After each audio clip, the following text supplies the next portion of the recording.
So as jy gaan inkom, hy by die hek inkom.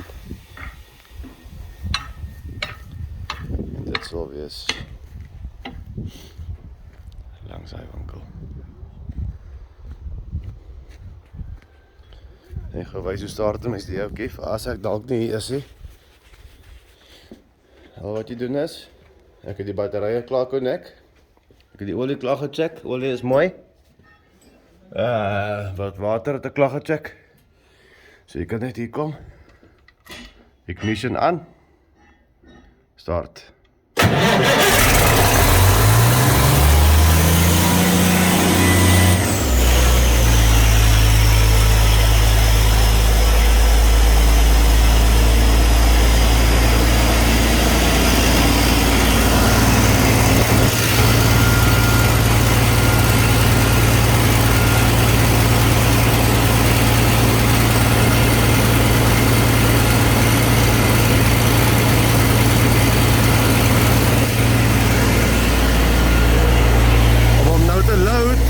Moet je net die knopje indrukken.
Okay.